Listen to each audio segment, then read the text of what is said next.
ranchers. You can tell by my window here, we're actually having sun today, but from what I understand, it may be the last day for a while. And as much as I love autumn, the North Dakota falls are so short compared to what I'm used to in Chicago. So we might be in for some difficult weather going forward this week. But I hope that you had a chance to pause a little bit about the fact that, you know, we talked about last time about how we have so much we want to get done, and that's me included. Always been a, you know, I identified myself as not being, but always doing. And so I understand this whole idea about I got so much to do. But if you really reflected on the fact that each and every one of us have a fixed amount of time in any day, week, whatever way you want to look at it, and it's not enough or enough, it is what it is. It's fixed. It's really about what we decide to do with that fixed time that makes it feel stressful or not stressful. And I know that was a deep pause to be thinking about, but we really need to wrap our minds around that so that we can get into the next step of, okay, how do we get these things done? Because I'm sure you're still objecting a little bit. I know I would be. I have this endless list of things that I've got to get done, Marcia, and I still have to get it tackled. Now, I would not leave you hanging and go, well, good luck, figure it out, because mindful living is not about acknowledging something and then creating stress or trying to change your lifestyle in a way that is not healthy. It's the exact opposite. It's looking at something and saying, hey, can I do something in this area to reduce stress and to have a more mindful lifestyle?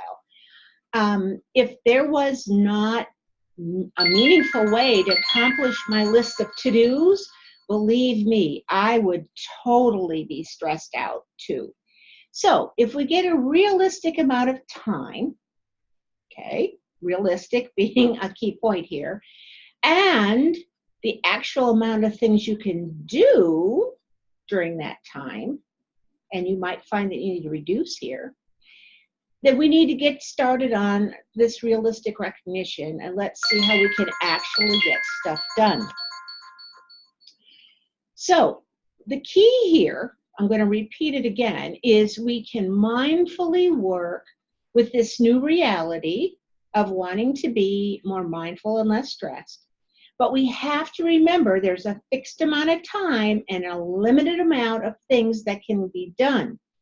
When that gets out of balance, and time is fixed, folks, it's fixed, then it's only those things that we put into the time that's a variable here that we can change, that we can do something about.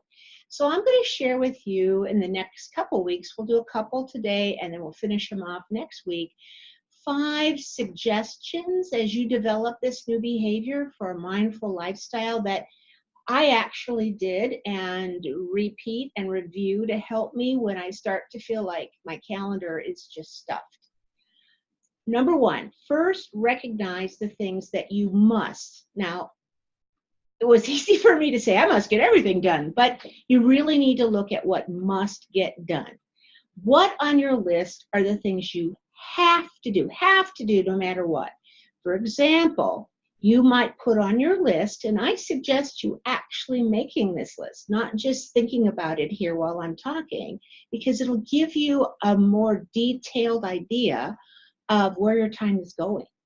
So, for example, you might list those things that you have to do no matter what: showering, eating, sleeping, getting groceries, cooking, cleaning, washing clothes, driving to work, taking the kids to school, those kinds of things that, you know, these are, you got to do these at home. And then you have to look at your non-negotiables at work also.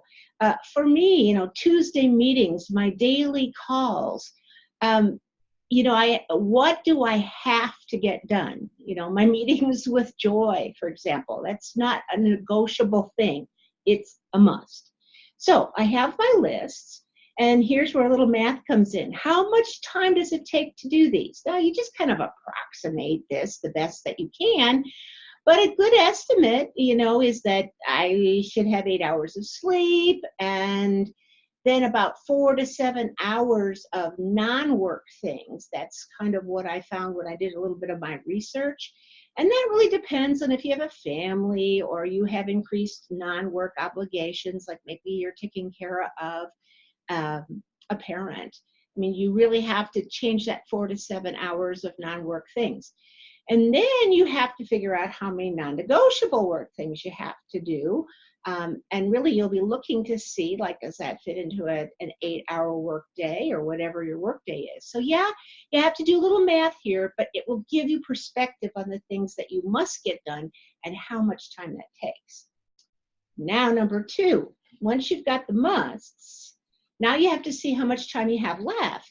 Let's say you had that 8 hours of sleep and 4 hours of non-work negotiables and 1.5 hours of work non-negotiables.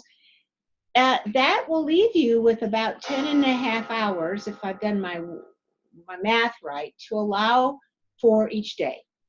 That is not have to kinds of things. Now, for some of us, we might have more non-negotiables, as I mentioned in step 1, both work and non-work. So instead of having 10.5, maybe you're down to 6 hours. Whatever it is, don't let that time excite you or frustrate you at first. Just find the number, okay? Start with just finding the number. We can adjust that later on as we work through the steps. Number 3, now ask yourself, how can I best use whatever time I have left, whether that's that kind of typical standard 10.5 hours, or maybe you're down to only 6 or less.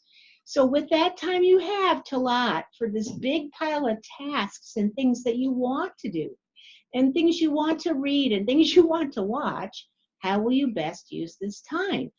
Obviously, right away, if you're going to watch 4 hours of television and you only have 6 hours of free time, you're cutting it kind of close. But realize there's no right answer for this right now.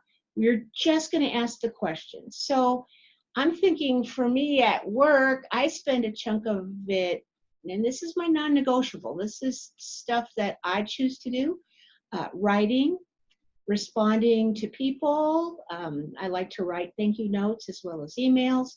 Working on certain projects, sometimes projects that I would like to do that aren't necessarily assigned to me. And then a chunk of planning and facilitating trainings and meetings. I really like to kind of do my style of that. So that is really something I choose to do. I could do it in a different way. And, a chunk of just administrative tasks, whether it's straightening up my office or doing things that I want to do that makes my workspace more mindful. It's not something I have to do, but it's something I want to do.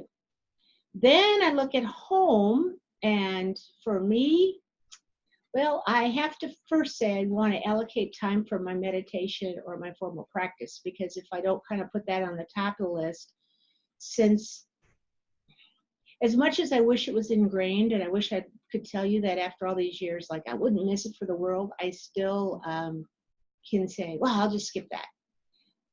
But you have to put it, kind of up there. So I also put up walking and exercise, because that oftentimes gets skipped. Reading and studying, I do a lot of reading, but sometimes not the reflection pieces that I'd like to do. And then, of course, connecting with loved ones. I don't want it to be that, I've got 10 minutes before I have to go to bed. Maybe I'll call my mom for a quickie, No, I want to spend some real quality time. So these are just some ideas of my priorities, but you need to make your list. And I'm going to stop right here, because it was easy for me to rattle this stuff off because I've done it. I've written it out. I've journaled. I've thought about it a lot. Now it's your turn. And so I want you to work on these 3 during your pause this week. And then next week, I'll share the next steps of what you do once you have these things together. So for this week during your pause, and I realize it's not going to be a 2-minute or 3-minute reflection, You're going to need to work on those 3 things for your life. And it will take time, but it'll give you a realistic perspective. You know, when I just kind of do things and go, yeah, well, that sounds good. It's not realistic for me, and I really don't own it. I want you to own it. And if you begin to get frustrated with it, go back to the why. I do that a lot. Why are you doing this pause, Marcia, this week? So I can capture my priority tasks, my to-dos. Because remember, that first thing, my big pushback was, but I got all the stuff to do. I got all this stuff to do. And, you know, remember, we have a set amount of time. So how are we going to get all this stuff done? It starts by kind of laying out and getting some math, because there's a set amount of time of what it is we actually want to get done. Now, you might find, like me, that you're overly optimistic about what you can get done in a day. Like, well, I can make all the beds in 4 bedrooms in 5 minutes. You know, I mean, realize and acknowledge the fact that the work that you need to do and you need to get around to it. Well, maybe it's not, you can't get around to it as much as you've done in the past. You know, that's where I have to consider my age, you know, if I have a cold, if I'm not feeling well, really, you know, recognize and don't sell yourself short or be too overly optimistic. So until next week, enjoy autumn. Or maybe it's gone already, we're in your neck of the woods, but get ready for a possible big North Dakota change in weather. So be safe traveling and walking in these new transitional slippery pavements.